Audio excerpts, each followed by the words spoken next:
The FNRad Snowboard podcast is sponsored by Wired Snowboards. I'm up in the Monashee Mountains right now riding in helicopters with people who take powder very seriously.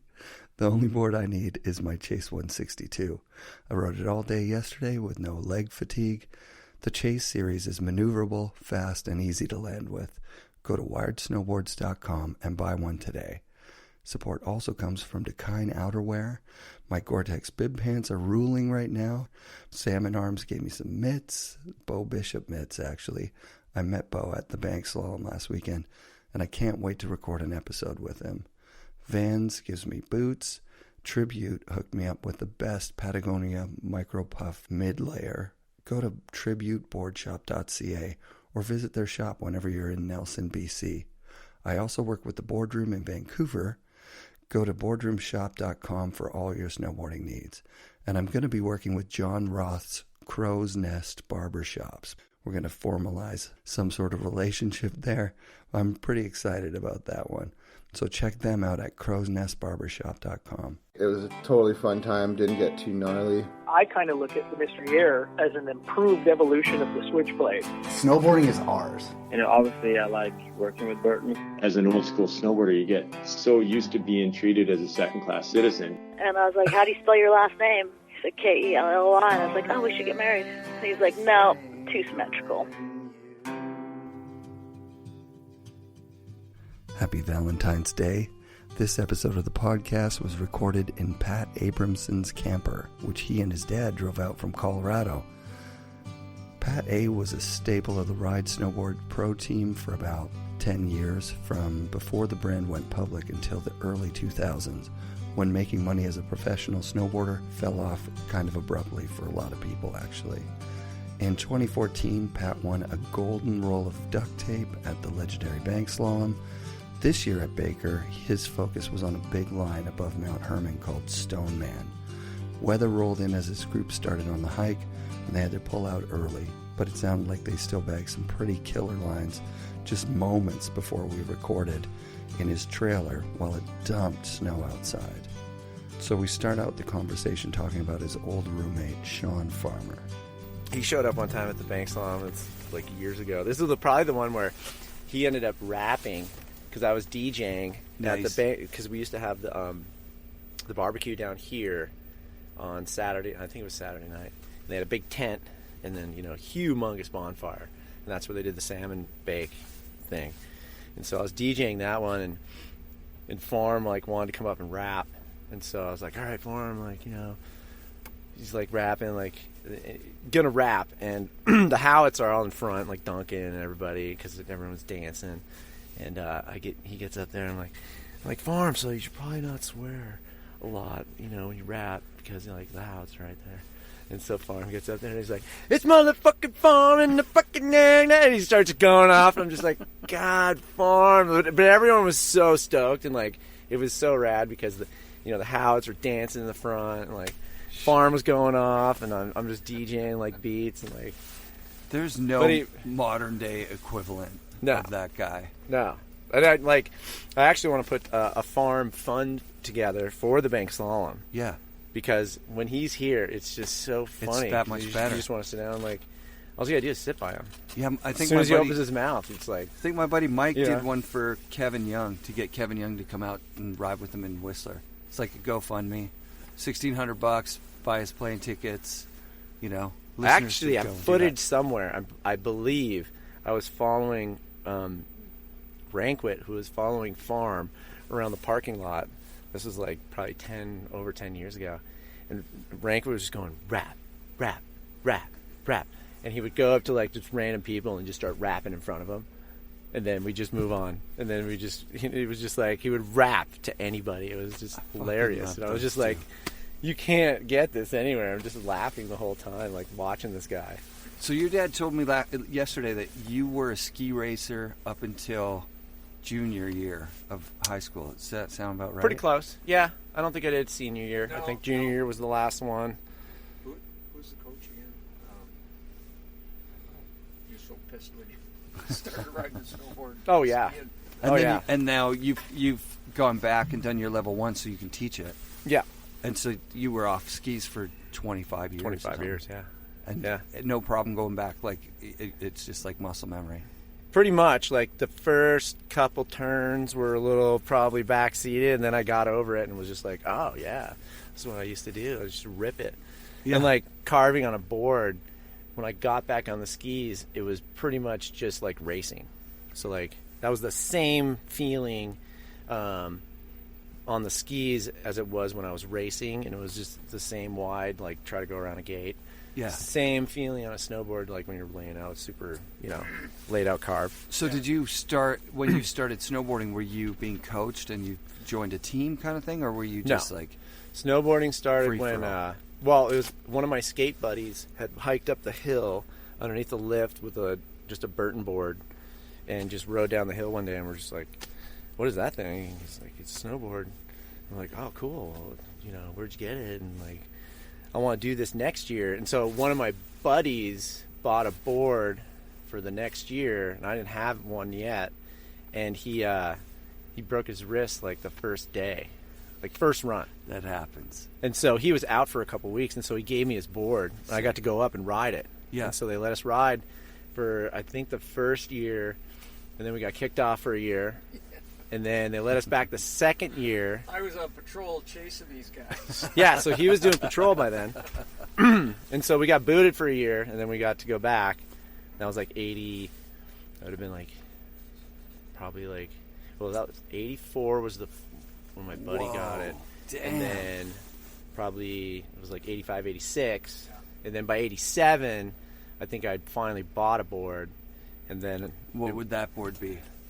Well, the first board I bought was for $50, and it was a POW board that was like a fiberglass POW board that someone, I don't know how they got it. It was from Tennessee, and it was like a fish shape with a swallowtail, and then it had 3 adjustable little blades in the back as edges. Yeah, crazy. And I got it for $50, and I rode that I think the first year until I could save up, and then that board after that they were was like the water ski fins, right? What's that? They were like the water ski fins. Yeah. Yeah, like a skeg. But there was no edges. It was a powder board. Yeah. There was no edges. Were you riding it on POW, or were you riding No, I was riding it on the ice. And so this thing would like, and you just go down, and one would hook, and then you'd go this way, and then one would hook and go that way, and you're like, you would just hope that you wouldn't be headed towards the, the woods, and like, we didn't know. I was just like, hey, I just wanted to snowboard. And then the next year I bought a Sims 1610. It's black. I actually still have it. That's a good board. At my house. Yeah. Yeah, those are fun. Then I had that. Did it have a pointy nose? That one had a kind of a pointy nose? Yeah. And then a flat tail. Like I think so. Tail. Yeah, it was blue, or it was black with like some blue, pink, like or purple writing on it. That's it. Yeah. Yeah. And so I had that board till probably like 91-ish, and then I got sponsored by West Beach, and then somehow I got hooked up with the K2 rep in Colorado, and then started getting K2 boards. Damn. And then would those have been like Dan Donnelly years? It was when Gyrator. It was when they went to this foam core. Yep. And like everyone was trying to do foam core. Danos was foam. And these were like, they were like freestyle boards, kind of like a Kidwell, but a little bit narrower. Like that was the model they had me on. Yeah, yeah. And wow. I would I would break those pretty much every day. They were free mount, right? Like you just screwed your bindings into pretty the sure top that's sheet. yeah. Yeah. Pretty sure we had to do that. We would T-bolt anyway, so we could get our stances. And then they'd break along the T-bolt. But it was funny because the first thing we would do when we get the board is we would cut the tip and tail, and then we'd T-bolt so you could have a centered stance. Yeah. And so the foam core, if I like ran into a rail or ran into anything, it would just split in half, and that was over. And I'd have to get a new one. And then Ride came along, and Rowan, who I rode with West Beach, was on. I'm pretty sure he was on Joyride, and then he got got acquired onto the Ride team, and so he was my West Beach buddy, and so I kind of got into that, and those guys were living with me, so it was Rowan, and like Rayberg at the time, but Rayberg was like traveling a lot, and so a lot of times it was like Rowan and Rayberg and Blattner and Nate Cole, Nate Cole's living there. And then Mark Sullivan Right. and Chad Schnacky and Joe Wierzbinski. And then we had this guy TJ and his girlfriend, and then 2 pit bulls. Oh my God. All in this house in Breck. And when Ride started, those guys were all living with me, and so they all started getting Ride stuff. And then eventually I got a board from them. I don't think anyone's told the Ride story on the show. Like, no? Probably most people would know it a little bit, but when you were talking about it yesterday, I was like, that's because Russell had told me he was the first team rider, and I wasn't 100% sure because Jason Ford was on there about the same time, right? No, it was Russell. Like, Pogue saw him. I can't remember if it was like a trade show or something, but he was like, "You're my first team rider." Amazing. Yeah. Amazing. And right when he wanted to start it. And what was Jake's reaction to Tim leaving? I don't know. Actually, I wasn't even like around then in the industry at all, and so right. Yeah. But so you were like that KX board that you shared with Chad. Yep. That was like year 2.5 or year 3. Yeah. Let's see. That'd have been like I think I got my first contract in 1992, and I was an amateur. Yep. I think I was an amateur, but it was funny because they paid us.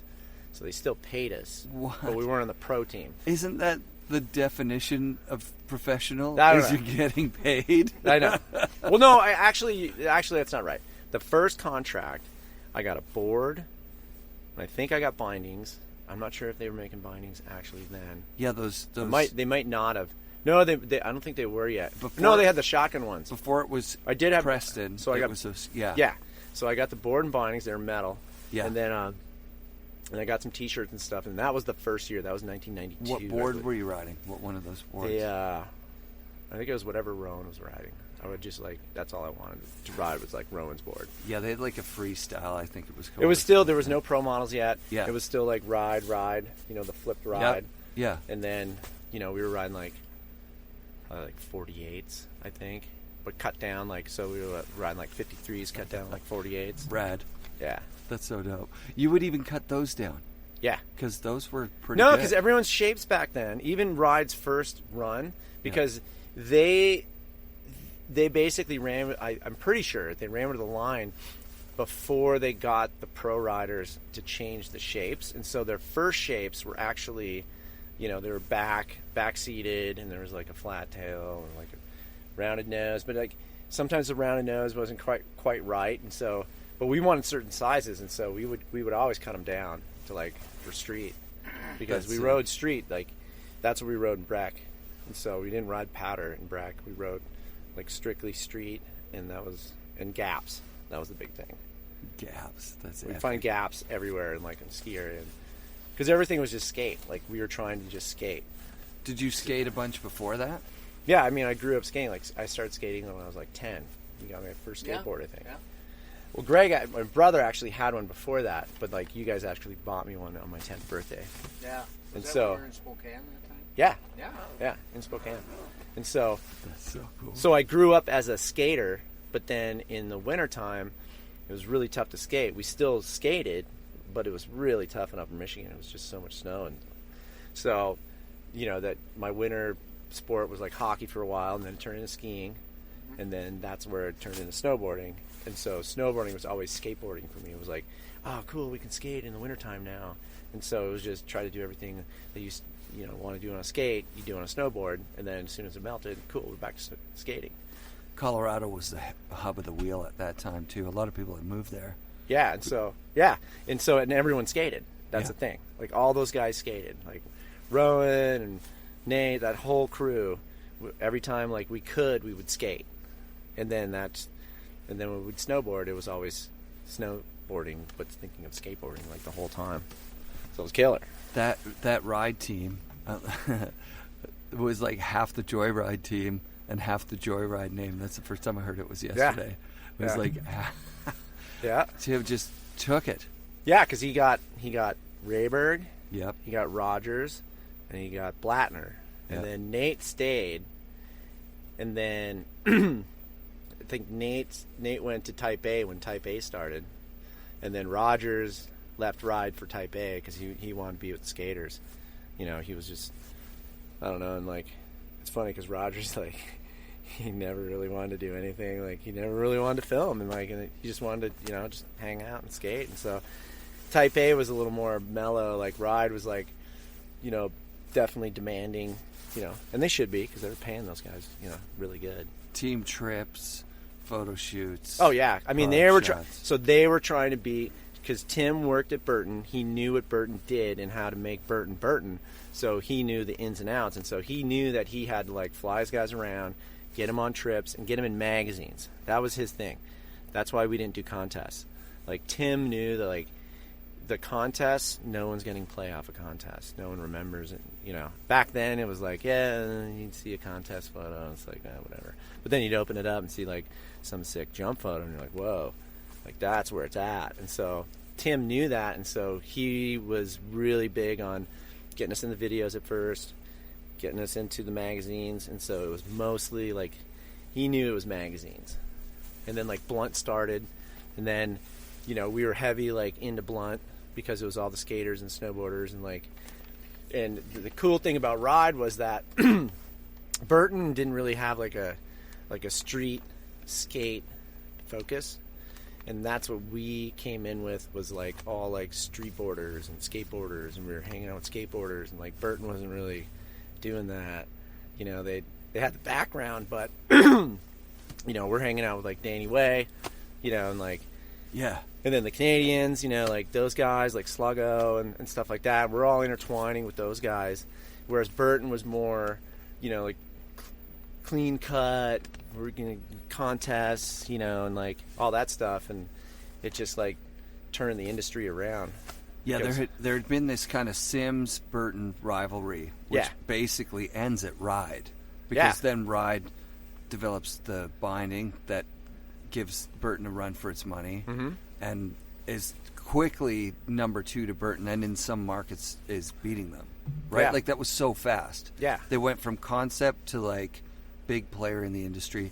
They had like public money eventually, like that happened like public. year 2 or year 3 or something. Yep. And it was like, now they had like notoriety around the world. Like, regular people were like, oh, snowboarding just went public, basically, first public company. Yeah, Pogue went from like the couch to like millions of dollars in like 4 years. That's probably crazy. less, probably like 3.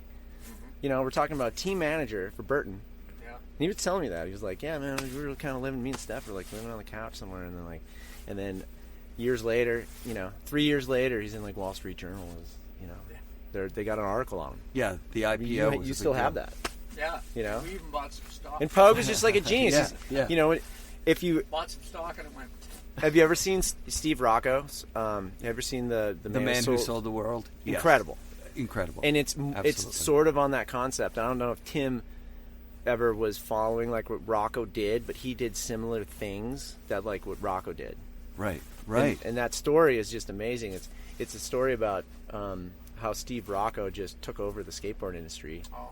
And it's great. It's amazing because he stuck it to these other 2 humongous companies and just dominated it. But he did it his way, and his way was from the skaters' way, because the like Paul Peralta and what was the other big company at the time? They were being run by they weren't being run by skaters anymore. Yeah, so, there are some similarities there, because remember when they bring out the contract that the Powell guys had to sign? It was like essentially like 40 pages of saying like, you can't have fun. Yeah. Like, this is your job now. Stop having fun. Start taking this serious. Get in the fucking van and do what we say. And Burton had a similar kind of package, right? Like, yeah, pretty much. They were, the contest focused. Yeah. They were in the mags and they were doing that. But like what happened, what we did is like, we came in and we were just like, started just riding street, started hitting rails and all the stuff that Burton wasn't doing, and we were getting all the shots, and everyone was just like, oh, well, that's cool. We don't have to be like this contest guy. We could like just go do stuff like that. And it was just like, yeah, we'll just go do, whatever you want, go ride wherever you want. And like, and Ride really was, focused on, if they sent us to contests, they didn't care if we did good or not. In fact, they wanted us to like, hopefully get a shot. So like, I would just try to go big off the first hit if I could, and try to get a shot. and that worked out a lot of times.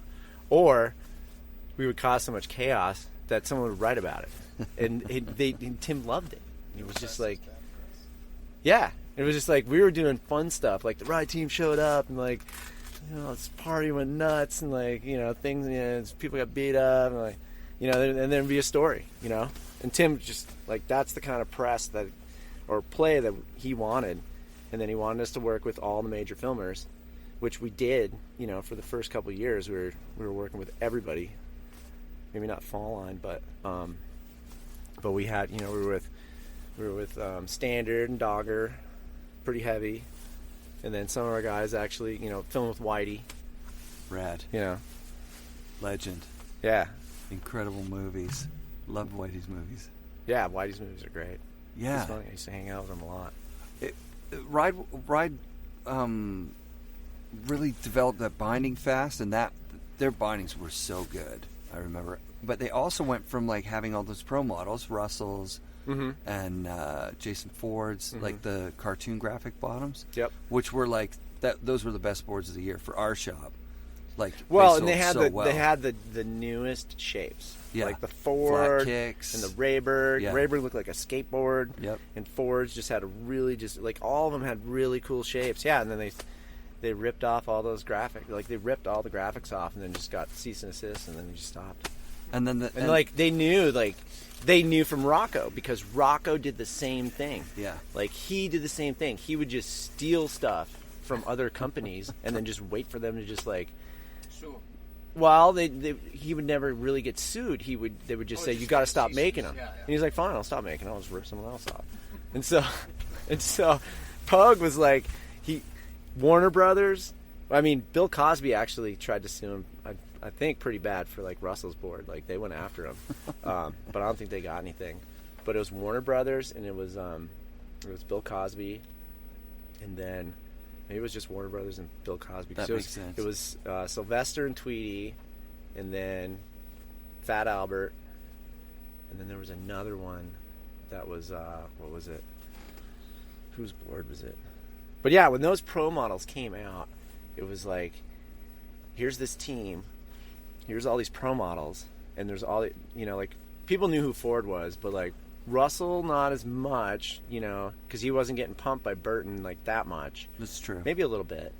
But then like Rayberg and like Rowan, they had just been in the Transworld write-up. I think it was Transworld Snowboarder, but I think it was in Transworld where Rayberg's got like a full page on a joyride with the bull ring and they were tongue ring or his tongue out, and like everyone's like, "Oh my God, who's this guy with a bull ring and he's doing this method on a joyride?" And so then, you know, those guys definitely, like, when those pro models came out, like, Burton was like, huh, all right. They just went with a bunch of pro models of these guys, like. And then Ride went away from the pro models. We don't really have any. It's crazy. They like went a Craig, away. maybe. Yeah. And a yeah. Maybe a Brushy at the moment. They had the Brush. Maybe. Terrier, too, I think, right around that time. I mean, 92, yeah, they did. They definitely did have a Terrier. Yeah. But then. Or 1991, maybe. But the thing was, the team boards, when you lined them up on a wall, they had a theme. Like they all looked like it looked giant. Mm-hmm. Whereas the team boards for Burton, they were all very distinct and different. Oh yeah. So they'd be like a one board line, right? Like yeah. And then Ride goes away from those pro models almost immediately and goes into the Timeless series, and then that KX that you. Yeah, they still had some pro. I think they still had some pro models, but like I think Ford was still on there. But yeah, we. Oh yeah, because they've. No, they went with the like a triple pro or a double pro, and so Russell and Jake had one. It was the RJ. Yep. And then I had it with Chad Schnacky and Tamas Gannon, and then there was two other people who did one. I think Timeless was done with like Ian Roy and Rayberg. Oh, that's right, it was. And then Cersei had a board. Then Cersei had a board. We didn't really have anyone else but Cersei, so and then that board did well too. I think Ford might have still. Ford was definitely still there. I don't know what happened to him after that. But did he go to another company or something? He went to Solomon. Oh, he went to Solomon. I remember. Because Blattner went to Solomon. That's right. So Ford left, went to Solomon, then got Blattner, and Blattner left. And then, so those guys went and did Solomon for a while. And then Ride bought Brushy, and that was like a big hit to the team as far as bought Brushy, and then cut Rayberg, cut Cersei, cut Rocket. I think Ranko was still there. Ranko was still there. 150, 150, yeah. Yeah, he was still good for, I think, a couple years. And then cut Jim Moran. Just went down the line. Just cut them all. Yeah. And then it ended at me and Joel Mahaffey. And then Rankwood made it through, but I think a couple guys got cut from 5150, like Ben Ashburner, and because there was Liquid too. There was Liquid for a while. 5150. Chris Swees, he was on Liquid. Hey, what up, Rocker? Okay. Just talking about snowboarding. Yeah, come on in. I think we got to where Brushy's on the team. That must have changed Ride in such a huge way. What was your opinion on it? I love Brushy, but by that time, he wasn't Brushy of the like Burton Pro team winning the World Cup. No, he was cruising. He was chilling, but I mean, like, it was sad to see all those guys go, and obviously, like, I was glad to keep my job, but that was what those guys wanted. The new guys running Ride, they were like, this is our fix. We'll just get this guy, pay him $1 million, got a huge name, put it on all the product, and we'll sell a ton of product, which is actually what they did. And so, I mean, a bunch of people had to leave, but everyone was kind of like, most of those guys at the time were pretty over it anyways. Like, they were all wanting to move on to different companies. And there were a lot of companies at that time too. Like the industry just exploded into. Like Rayberg was like pretty heavy with Dub, and Bladner already left, and so really at that point it was more like the Liquid team and like those other teams that lost people, but we all rode as a team. So like we were all like the same team, even though like someone rode for a different part of Ride. Everyone was still like roommates and all that kind of stuff. Like So it's sad to see that happen, but it was just how that business went. And yeah, you rode with lots of people from other companies as well, obviously. Well, yeah, right. Yeah, I mean, I had different companies along the way, and like just rode with, like, every trip was usually like there's a Ride guy, there's a Burton guy, there's like a Rando guy, and then maybe like eventually there's like a Solomon guy, and so you go on a trip with like 5 guys, and like everyone's from a different company, and like that's how they tried to put the trips together. Yeah, because the guys that are putting the trips together are going, hey, Burton, give us $10,000 and a rider. Hey, Ride, give us $10,000 and a rider. Solomon. Well, it was more like who was giving us money, how much was their advertising budget. That's how it kind of worked. So it was like, if one company was taking out, like, like at one point Ride would take out a Ride full spread, Liquid full spread, 5150 full spread. Yeah. They had Capel. They were putting in a lot of cash into Transworld and Snowboarder. Yeah. And it was the same with Burton. Like, Burton would get the back page, and they'd get, like, whatever. Yeah. And so that's kind of how it determined how many people got to go on your trips and who was more important. So, like, the more money you spent, it was more important for, like, okay, we have to have a Burton guy. Probably 2. It was always like that. There'd always be a couple. And then there'd be a Ride guy invited. And then somehow that we would have to fill that spot. And so if somebody didn't want to go, then, like, our team manager would call us up and be like, all right, we got to fill this trip. Like, Rayberg's got to be here. He's doing something for, this. So who else wants to go? And then they just go down the line. And, like, sometimes I would get trips because those guys wouldn't want to go. And they were like the A team. I was on the A team, but the money was being spent more on, like, Rayberg and those guys, which is fine, because those guys definitely, like, blew up before me, and so I didn't care. But I would, I got to go on a trip with Craig Kelly because Rayberg couldn't go. So I'm here at Baker, and I get a call, and they're like, hey, can you go to North Cascade and, like, do this trip with Craig Kelly? I was like, yeah. And it's like, yeah, Rayberg can't go. He's doing something else, and, and you're in Baker, so why don't you just go over there? And I was like, up here, just riding, like, sweet. Yeah, and like you're gonna stay in a yurt and you're gonna shoot with Mark Gallup, and I already knew Mark Gallup, so I was like, oh, this is gonna be awesome. And then this other local kid, Mark Friesen, he was riding for like I don't even know who, and he ended up on the trip. So it was me and Mark Friesen and Craig.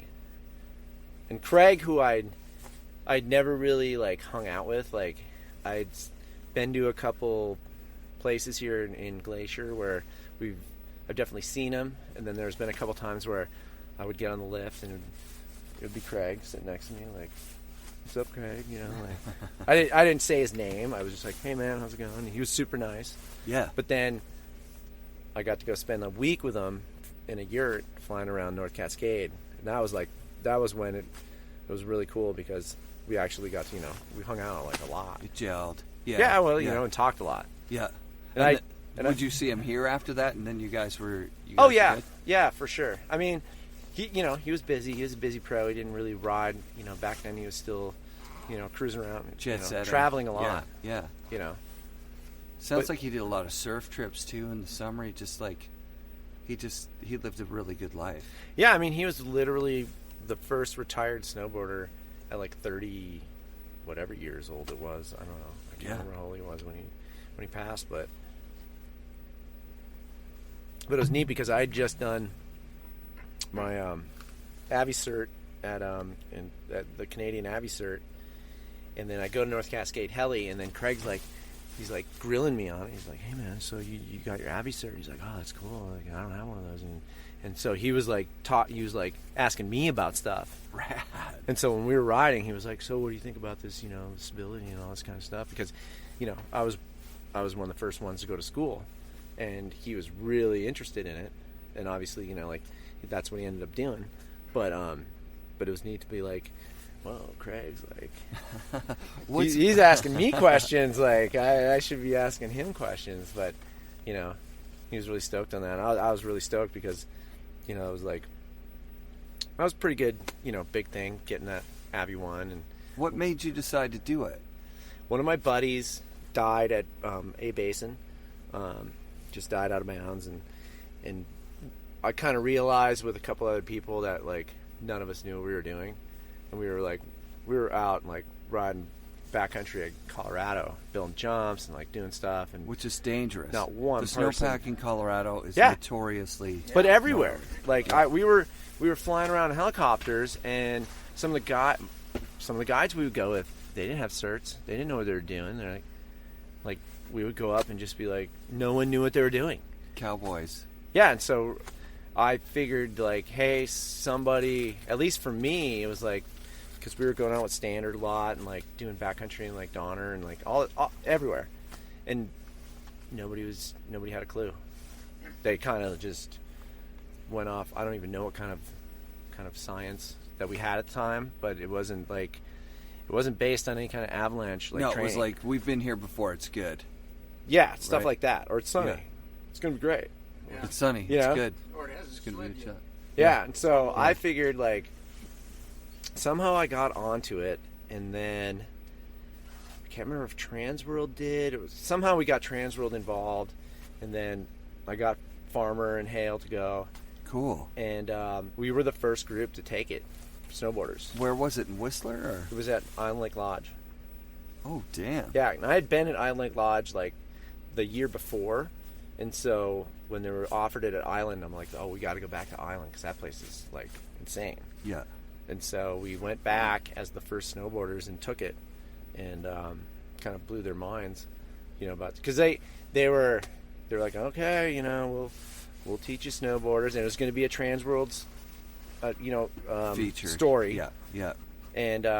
And so we had Transworld video or mag, and then Mark Gallup was up there because he was living up there, and we're just like, we'll get Mark to shoot it. He was shooting for Transworld, and so he came out for a few days and shot photos, and then we took the course and like kind of blew their minds, because at the time when skiing powder was just, you know, it was on skinny skis, and it was kind of hard and it takes you a while. And so our first day when we were out guiding, we got to the top of Ridge or something like that, and the head guide was like, after lunch, he's like, all right, so there's an avalanche like 2,000 feet down or whatever, like 1,000 feet, and they had 3 packs buried, and they kind of stomped it around so we couldn't tell like where they buried them. So they did that before our lunch. They're like, all right, so we need you guys to get down there and dig those things out like immediately. And so Farmer and Hale and I grabbed our shit, and we didn't even turn. By the time the skiers got there, we had them out. And the guy who was running it was just like, all right, that was the most efficient way I've seen that done ever. Rad. He's like, I can't believe it. He's like, wow, you guys are good. He's like, you guys are in. Like, we'll teach you for sure. Oh, that's awesome. Because he was just blown away. He's like, those things are so efficient. That's insane. So it was neat. That is really And then cool. the rest of the course was, I mean, they were there. They weren't there to flunk us. You know, we had to do the work, and like, you know, we were all really good with our transceivers because we all used transceivers. That was Right. about, we didn't know like how to rescue, how to extract, and then how to do the snow science. Like the Canadian avalanche it's about a week long, usually. Back then it was, and so it was intense. And so the Canadian avalanche, and this is why we took it, was worth more than like an American 2. Oh, wow.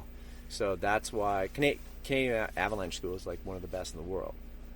And so, so when we took that, it was serious stuff. It was like classroom every morning, out in the morning. We would go out like 5 a.m. and we do our snow studies, and you go through this whole thing of like studying density, all this stuff, like crazy stuff, and you had to write it all down. Then go back into breakfast, and then you go out and guide all day, come back, and then you do classroom all night. Oh. And you do this for 5 days, and then you have 2 days. Well, maybe it was 4 days, 4 or 5 days, but then you had two days of testing. So it was intense. I mean, like, it was a real deal. Did everybody pass? Everyone passed. That's sick. Yeah. Yeah. And Farm was like, it was so funny because like, eventually, like, we'd all sit in the back of the class, and Farm's just like cracking jokes and all that kind of crap. Like, he'd be in school. Yeah. And so I moved to the front, and then like Hail Man moved away from him. And so eventually, like, Farm was the joker of the class. Like, he was the guy that was gonna fail. Yeah. And funny story is we would do these weather ops at 5 a.m. I'm pretty sure it was 5 a.m. or 5:30. And Farm was late like the first 2 days, and he was like kind of getting some shit from the examiners. So then he woke up before them and started doing them. So the examiners would show up at like 5:30, and Farm's already done. So he was like, I'm just gonna get up for everybody. Go out there at 4:30 in the morning, because he was super mad. Like, he knew he was like the shittiest guy in the class. But they were blown away by his riding. That's the thing. Like, it was like when they watched like Farm ride or whatever. I mean, they were just like, wow, we're riding like with some of the best snowboarders. Like, so they had so much respect for Farmer, and I think everyone was pulling for him because he was, you know, he was going down the failure route, like, but he crushed it. Like, he crushed it on his transceiver test, where you have to find, I think, 2 backpacks in like, I think it's like 3 minutes.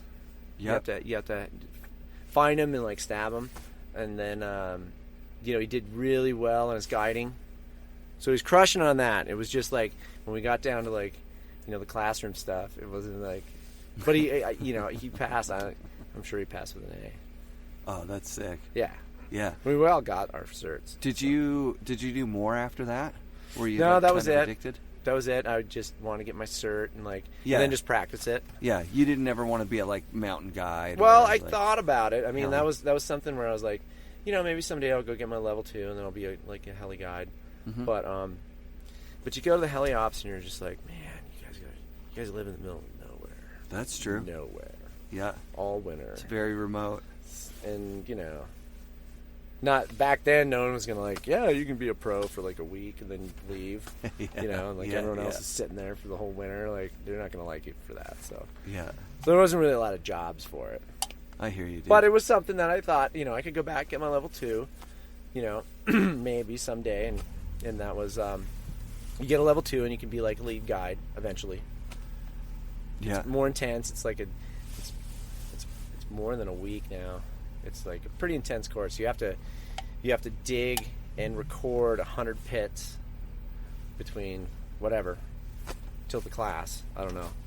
and then you have to get someone to sponsor you that is a level 2 or something like that. So it's definitely not as easy as going to get the level 1, like where you just go and you pay and you go, you know. Yeah.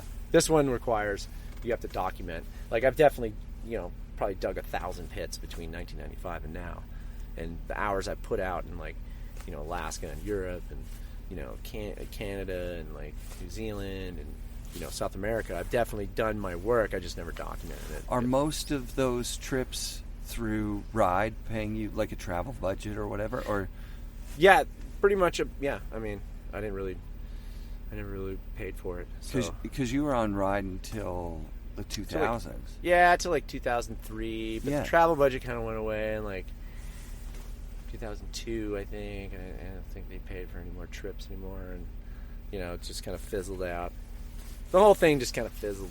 Such a bummer. Did you go? Which is all right. I didn't care.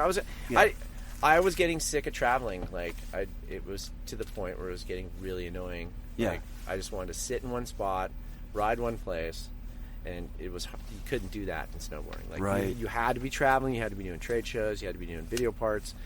You had to be, you know, like trying to make your name bigger, and that requires a lot of travel. Did you ride with Cardiel because you lived briefly in Tahoe, didn't you? Yeah, I never really. I mean, I definitely I saw him around. I got to skate with him in Wendell's one time. Rad. Or watch him skate. I guess I skated, but yeah.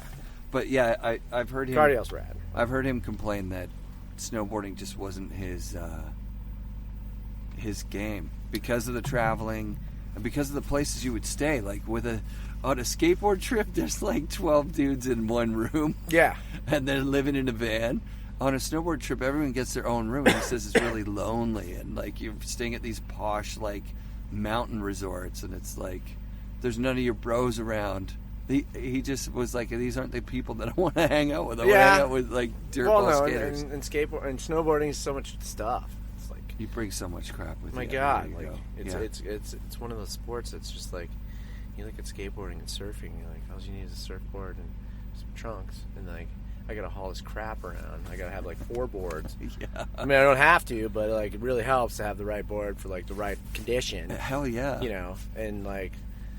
Yeah, it's a big junk show. It's so freaking like heavy. Like all the crap you used to have to fly with across country, like your board bag and all these heavy boards, you know, like 4 boards and like 2 pairs of bindings and 4 pairs of boots. And oh my God, there's people listening to the show going, "Oh, poor you." He had 4 pairs of boots, 20 boards. The boots I used to have back then, if you had to wear any pair of those, you like, oh my God, I can't believe you had to do that. So when the ride thing dries up, finally, do you ride for other people? Do you kind of do the hustle a bit? Yeah, I rode for. I got like Tech 9 to send me some stuff. Sick.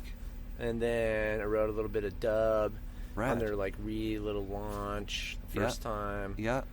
I was able to get product because like once I started getting paid by the university, I was like, well, whatever, I don't need to get paid anymore, and then I don't have to worry about anybody like bothering me about anything. So then I would just try to get free stuff from homies like who had said they would give me something. Like that was funny because like once everyone knew I was off a ride, they're like, oh yeah, man, I'll give you a board, and then it's like call them up like, hey man, you told me you give me a board. Oh yeah, I did. I was like, well, did you mean it, or you gonna give me a board? Like, there's a lot of that. We're like, oh yeah, we'll get you stuff. I'm like, great. Yeah. And like a couple weeks later, hey man, where's that stuff? Like, oh yeah. You really think we were gonna give you stuff? Like, yeah, that's what you said, right? Or else I'm not calling you. It's like I'm not gonna call you and ask you for stuff. You actually told me you were gonna give me some stuff. At the point where you're getting a paycheck from a job that you can just go in and pick whatever you want, there's this freedom of like, oh shit, man, I'm gonna get the stuff I really like, as opposed to like some rep in the back of a car going, well, these didn't sell very well. We still got like 10 of these. Take one of these. Some ugly. Well, most jacket. of it was that I had so much stuff that I didn't need to buy anything, so it didn't matter. So I had boots. I had pants. Yeah, they were old. Whatever. I don't care. Yeah. I'll wear it. But people come up to me like, oh my God, those are from like 5 years ago. I'm like, yeah, so. They're like, whoa, you don't wear the new stuff? I'm like, no one gave me any. I don't know.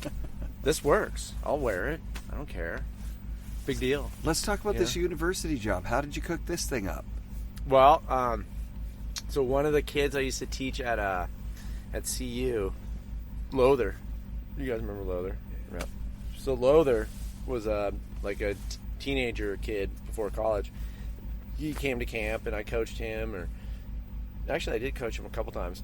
He ended up going to CU as a student, and then kind of knew that I guess that I was because he was at camp, that I was kind of ending my thing with Ride, and they were looking for a new coach after Jimmy Scott, because Jimmy Scott was the coach before me. Rad. And so he left. I love Jimmy. That dude's rad. He's the Sick best. style. Yeah. Love that guy. Unbelievably good style. But it was weird because he ended up being the head coach before me. So anyways, he left, and they knew they needed somebody, and so Lowther either got a hold of me or told the guys that were running the team that had to hire the new coach that I was possibly, I could be interested. Whatever. I was head coach at Windell's. Rad. And just living at Windell's. And so they all flew out and interviewed me, and they interviewed someone else. And then, they offered me the job, and I was like, I had one more year on Ride. Ride had taken me off the pro team. And so I was pretty much, that was going to be it. And so I was like, I'll go to Boulder. I used to hang out in Boulder when I hung out in Breckenridge, and so I knew it was a fun town. I was like, Boulder wouldn't be it. And I actually wanted to go to CU when I first applied. I applied to CU when I was coming out of high school. Yeah. And so that was a school that I wanted to go to, and I knew they had a great football program. I'm a football fan. Rad. And so I was like, that could be a good place to whatever. And they're going to pay me $20,000 a year. And I'm like, all right, $20,000 for the winter. Yeah. Sounds pretty good. Yeah. And and it's my own deal. I could do whatever I wanted. So what the hey, give it a shot. How long you been doing it? It's 15 Well, years. no, I did that from 04 to about, I did it for almost 10 years, I think. Yeah. And then I just started. The budgets for club sports were just getting smaller, and it was just harder to get paid. And so I had to kind of figure out a way to just move on. And then Vail actually came to me about teaching, at Vail, and so I was like, oh well, I like Vail, and it's a big company, so if someone asked you to come teach at their program, sure. Hell so yeah. I'll go up there and check that out. So do you get one of those Vail resorts all mountain passes? Yeah, it's an employee Epic Pass, which I think is just as good as a regular Epic Pass. I think. So then you can go anywhere. Yeah. There's a lot of really, really good resorts on that pass. Yeah, it's amazing. Yeah. Nuts. It is. Right? Some people have complained to me about, they're like, oh my God, it's $900. I'm like, do you see how many places you can go? Squaw Pass in the late 90s used to be $1,200. Yeah. Yeah. And you So can did get a Whistler Vail Pass. Pass. Yeah. It's $900. Yeah. And you can go to around the world if you wanted to. It's insane. I think it's insane. Yeah. Yeah. I think it's totally. still a steal. It's not because I work for Vail. Right. Even though I work for Vail, so. No, yeah, I Vail. was talking pass prices with one of the operations guys and with the marketing director at Cypress. And we've already forgotten back when you could charge $1,000 for a pass. Yeah. It's $300 now, $400. It's so cheap. Passes are so cheap. And the mountains are so packed with people that are overrun. It's an hour lineup to get into the parking lot. But not midweek. That's not weekends. midweek. No, not midweek. So there's It's always, on the weekends. you always got to find your midweek day. Yeah. That's the. Oh yeah. That's the happy place. Crush it. Mm-hmm. Speaking of Like which, Baker.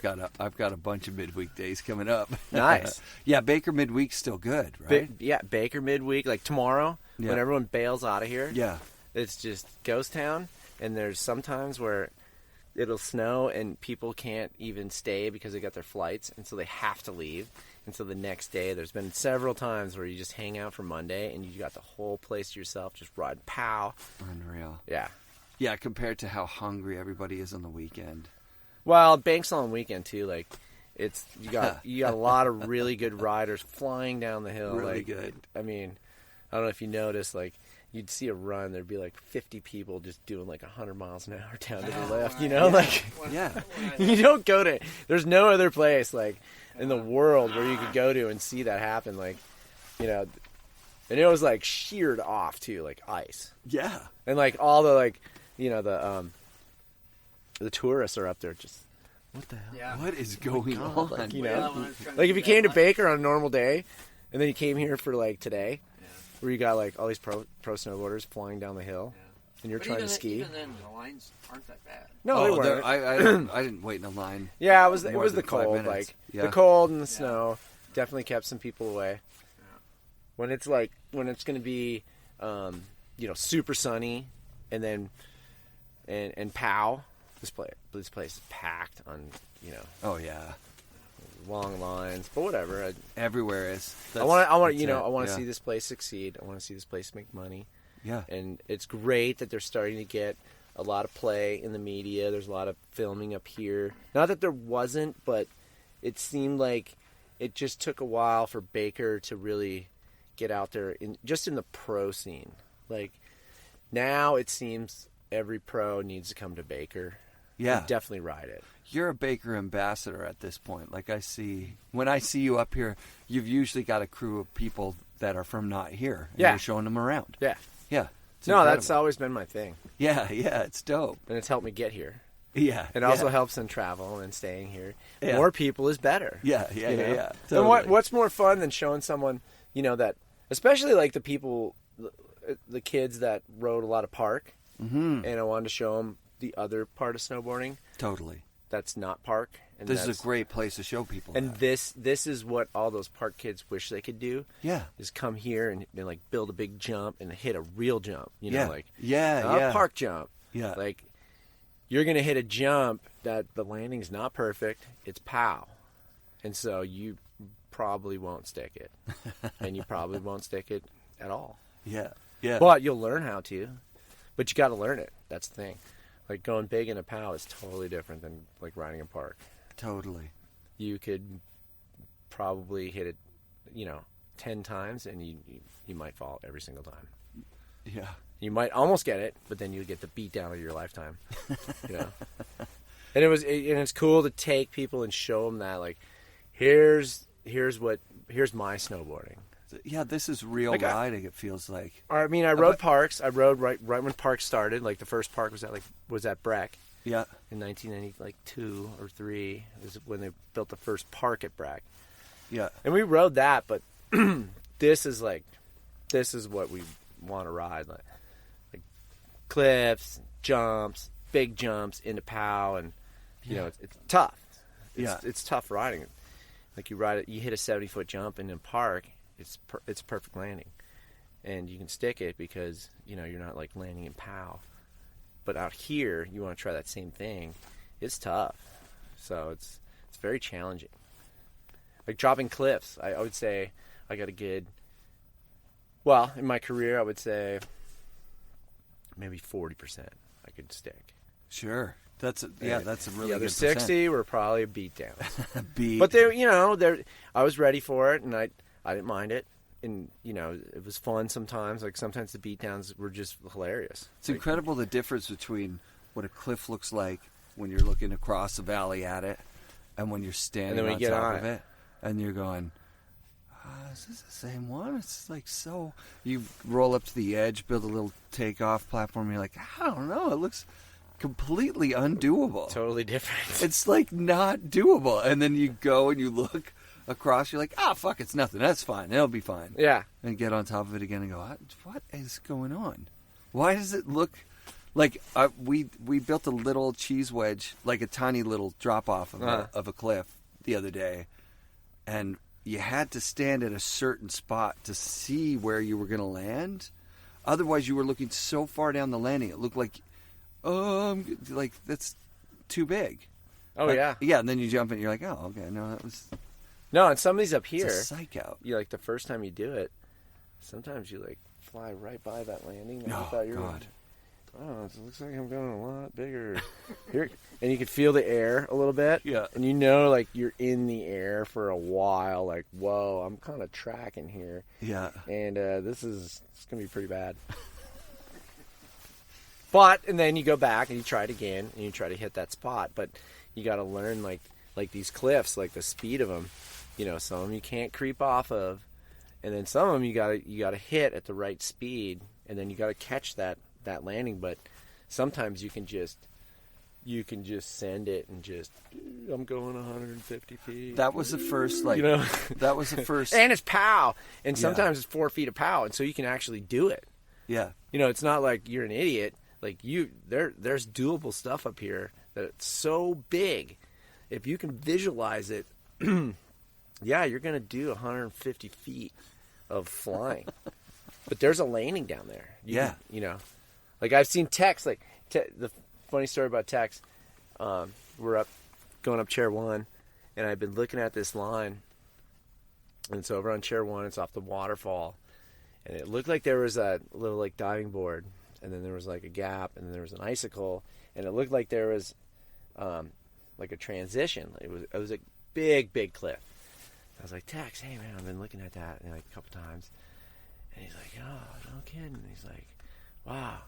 He's like, hey, can you get me in there? And I was like, yeah, I'll get you in there. And so we get off Chair 1, we come down, and he wanted me to go across the valley and, you know, and just be like, yeah, you're in there. Because, like, when you get to the top of it, it's so steep. You can't check. You can't, like, see any of it. All you see is the other side of the valley. Yep. And it's underneath the rope. And so I was like, okay, I'm going to cruise around. And then, like, somehow I ran into Rankwit, and I was like, Rankwit, Tex is going to, like, go real big right now, so you got to come with me. And, like, he got someone else, and we're all sitting on the other side, and we're like, all right, Tex, like, looks like you're right there. And he just points it, and he was a good 80 feet over the ground, like, doing a method. And it was one of those things where you're like, is that real? And he held it for, like, 40, 50, 60 feet, I think, and then realized he overshot it, and he just went to his back, and he just took it on his back, and just popped up, and just rode out, and we all met him, and we're like, yeah, and then we're on the other side just cheering, and we're like, you're an idiot, you know, like, and so we get to the lift, and like, we're hanging out at the house at that night, and he's like, all right, let's go back tomorrow, I'm going to hit it again. And we're going to get a photographer. And so then I went and got, like, a Super 8 camera. Because I'm like, oh, my God, here he goes again. And so, like, later in the day, sure enough, we're all on the other side. Except we got, like, 10 people now with beers and stuff. And we're like, Texas hitting the, you know. And we ended up naming it the White Buffalo because Rankwit was like, Tex morphed into a white buffalo and galloped off the lift, you know, because he left this massive bomb hole. And he did the same thing the next day. He, like, hit it, method, got a sick shot, and then just had to go to his back because he just kept too big. But it was like, I mean, you're looking at someone that's doing like an 85-foot air. That's insane. Drop. That's the thing. It's a drop. Yeah. It's not an air. Yeah. It was just like mind blowing. I can't even imagine. Yeah, it was cool. I rode with him and Dano. I wouldn't do it. I would just. But Tex, he would do it. He does like. And and he's big, and so he can take that hit. I couldn't take that hit. I would have just crumbled. Yeah, he and Dano let me follow him opening day last year, which was a big day. It was a really fun day. Here. Nice. And they have a run under one. That's kind of an end of the day run, you know, like no one ever goes down there. Yeah. Jeff Fulton took me down. Oh, nice. It's got a name too. I forget what it is, but Actually, I gotta find Fulton here in a little bit. Yeah. Where he lives, 'cause I want him to. Well, actually, we know where he lives. Yeah. He can sign this. Fulton's so smooth, man. Watching him ride up here is just he's just in his element. Yeah, he's just a great guy. Yeah, wonderful man. I used to coach with him in at Wendell's. At Wendell's. Yeah. Yeah. Me and him used to live together. Did you coach with Nordwall, Tom? Yep. Yeah. Yep. He was Nordy, and he's such a good guy. here's some other little tidbits. Like Eddie Wall used to work in the kitchen.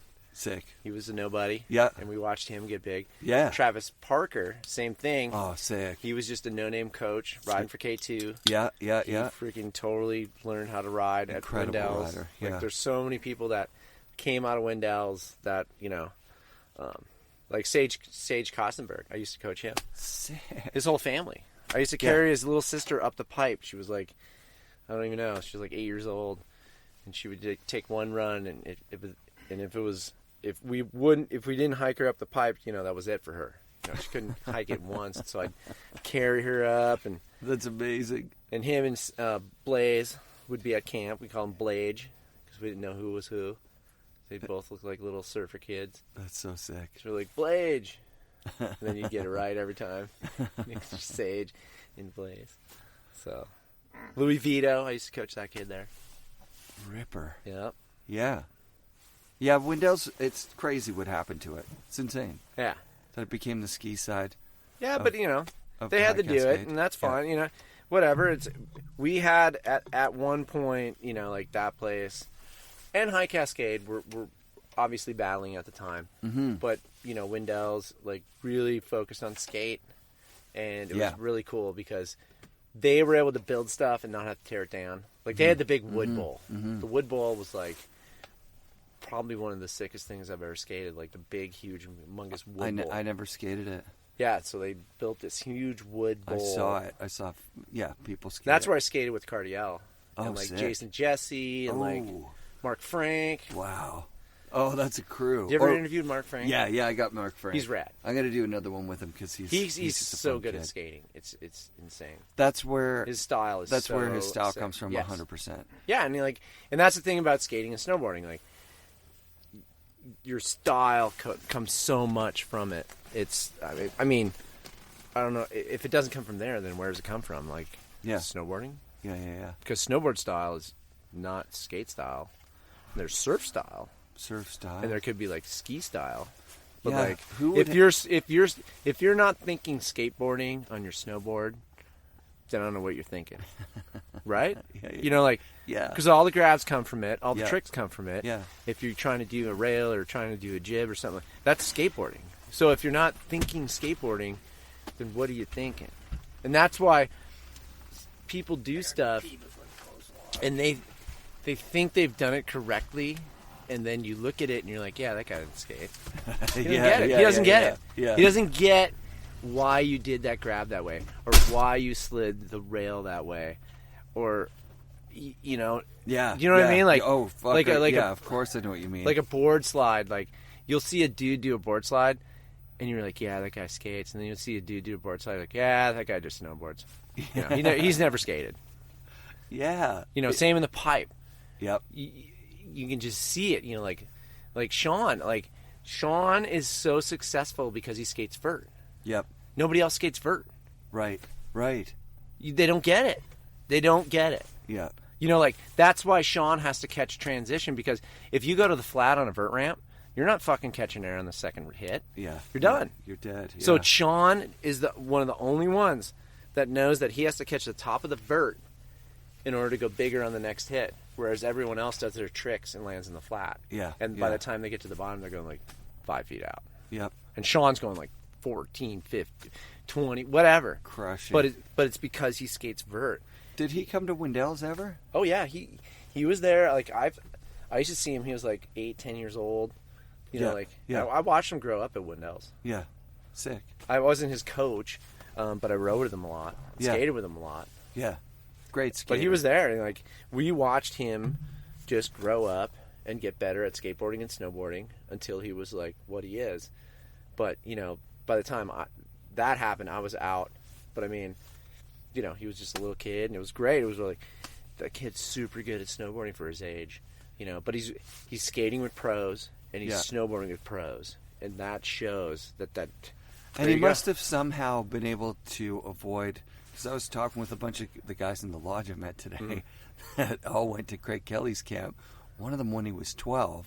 And he first story he tells me is he wound up in Squamish taking acid at a fucking rave. Like, one year you're at camp, it's Bible camp. You're singing songs, and there's like 3 counselors for every cabin, right? And then the next year you're at snowboard camp, and everybody's smoking weed and partying and drinking. Oh yeah, especially in Canada. Yeah, it's insane. I went to Wendell's in 1990, and I just got my ass kicked. I didn't know how to snowboard, first of all, and second of all, I'd never been anywhere without any supervision. Right. So yeah, actually, we didn't get wasted ever. We went off and built jumps to do backflips off of because we couldn't turn. So we were like, we need to find somewhere where you can just go straight at a thing that throws you up, so you can flip over backwards and land back on the board. Yeah, that was all we did. Yeah, but there's no structure at that point. To like, you just showed up. And well, he was just winging it. Grab a bed. He was just trying to run his camp back then because I think the first time I went there was it was probably like 93. Yeah, it was probably like 93. Like Ride was sponsoring Wendell's and Achenbach's camp, and so we could go there and like ride because they had our boards. Yeah, and so supposedly we were allowed there. It was funny because like we showed up at camp and Sweeze was coaching. I think Rayberg was coaching, and me and Schnacky show up, and we get to the pipe and Sweeze is like, we saw Sweeze and we're like, hey man, we're here to ride. And so he goes up to Wendell. He's like, hey Tim, there's 2 guys from Rod, Patty and Chad Schnacky, and he's like eating a sandwich. He's like, I never heard of them. It's like, they can't ride. And he just kept eating his sandwich, and we're like, damn, that sucks. And so we probably poached the pipe and then took off. And then probably went over to High Cascade and poached the pipe and probably got kicked out of all of them and then went to the bottom, and I had to call my team manager. I'm like, Wendell wouldn't let us ride, and like they had to call up Wendell like, no, these guys are supposed to be there. You got our boards. It was Jack Coughlin who had to do it. Yeah. Kind of like bitched him out and legend. And so then I rode, and like Tim didn't know me for a couple of years. Like we've gotten to be good friends, but before I worked there, I was just a pro rider, just like milking his, his camp and getting kicked out. Oh, totally. And I get kicked out a lot just because we would go there and they would only let us, like we were only supposed to be there for a couple days. Like we get a pass. And of course we would like milk it, for like weeks. And so the pipe, because back then the pipe was the big thing. Like Terrier and all those guys were there. Yeah. So like the lines would grow to like 40 dudes on each side, like trying to drop. And then they would start kicking people out. They're like, wait a minute. You're not a camper. Who are you? Well, you're not Terrier, so you're out of here. And who do you ride for? And so it was pretty funny. The last time I got kicked out of High Cascade, we just poached. But I think we hesitated and then poached. So the hesitation gives you away right away. You can't. The hesitation. You can't go in and wander around. And look around. No. Because we used to do that at camp. We're like, there's one right there. Yeah. He doesn't know where he's going. Yeah. And we would just boom, beeline for them. But if you rolled up and dropped in, as if you were supposed to be there, totally, you could stay you for a little while. Yeah. And then as soon as you did something good, they'd be like, wait a minute, that guy's really good. Who is that guy? Yeah. And then you get kicked out. Because, getting kicked out. Because they would want to know who you were. So they were like, wow, that guy went super big in the pipe. All right, who is that? Yeah. And then oh no, you're out of here. Like they got it down to a science. With when we got kicked out, they were like, campers, there's like another group getting kicked out. Hit them with the snowballs. They're like, we're like, let us ride out. They're like, no fucking way, you gotta hike out. And we're like, no, don't make us hike out. They're like, you gotta hike out. Like, guys, we're not fucking around. You're hiking out. And so we had to hike all the way back up with campers hitting us with snowballs the whole time. Yeah, the girl we were with started crying. She was like, I can't believe you made me poach that place. And then we went down to the camp and got passes for the next day. And the girl was like, I'm not fucking going there. Oh, even with passes, I'm not going. Well, we would poach. So we would poach on hill. And then we'd go down and we'd poach all the ramps. Yep. And all the skate facilities. And that would be our day. And then we'd go camp on the lake. Oh. And then we'd go back and do it again. So nice, that lake. Yeah. And sometimes we'd hike up because we were just like, let's not buy a ticket. And we just hike up to the camps. You know what I used to do? I would poach the sauna and that pool at the Timberline Lodge. Never did that. That's a good one. You go in with your just with your shorts from Sure. the parking lot. So you walk in, you look like a guest that just changed into your shorts in the room, and they didn't used to have a key Nice thing one. for the door. Nice one. And you get nice and hot in that sauna, and then Yeah. just swim and hot tub, and then there's public washrooms, right? Like shared washrooms on that main floor. You can't do that now, folks. You get totally kicked out. Cats But, out. yeah, that was fun. Those were good days. That's a good one. I was always looking for like whatever places to stay and just milk it. Yeah. Because like once you went to Hood, you didn't want to leave. And if Never. you're a pro rider, what else were you going to do? Go home and skate? Well, obviously we'd go skate, but like you still want to try to get some shots. And then once you were done with Hood, that was it. There's no more shots. Your part was done. Here in the winter, Hood in the summer, very similar vibe. A lot of nice people that care about snowboarding. Oh yeah, like people that are there to except do you got what ski they do. racers and a bunch of ski racers, Yeah. which you don't have here. Yeah, which those guys were all right. They never bothered me. Like you had to go by them at the top, Palmer. Yeah, but they're it was funny. Like, there was never any big deal between like the ski racers. There was definitely some coaches though that were just super chads. Sorry to all the chads out there, but you guys know your name just turned into whatever. So. All right, let's wrap it up, dude. Okay. This was a lot of fun. Thanks for having me over in your camper. Yeah. That worked out super was really well. Nice hanging with you this weekend. I love, talking about this stuff. It's fun. Me too. We'll do more when you got. Yeah. Come out to Colorado. Oh, I Come haven't out to been my yet. studio. Yeah, let's do it.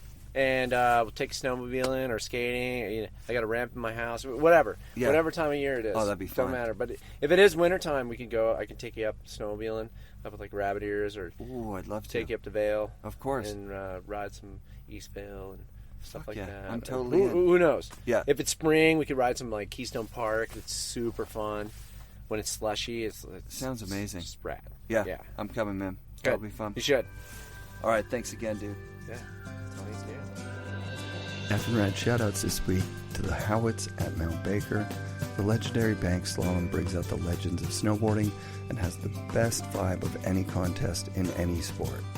I met listener Adrian B. from Australia and his kid up there. They were both competing, and I was blown away by all the rad people who came up to me and told me they loved this podcast. It's too many to name, but a definite highlight was meeting John Roth and his buddies who've been getting together at the bank slalom and have been friends since meeting at Craig Kelly's camp in the early 90s. Hearing them discussing moments from past shows was totally surreal. I love that this show connects with people, and the listeners who told me it's helped them to get through a long drive or a long day at work. Fuck yeah, thank you guys. Super stoked to meet all of you. Be sure to come back next week for another episode of the FNRad Snowboarding Podcast, brought to you by SIA Productions.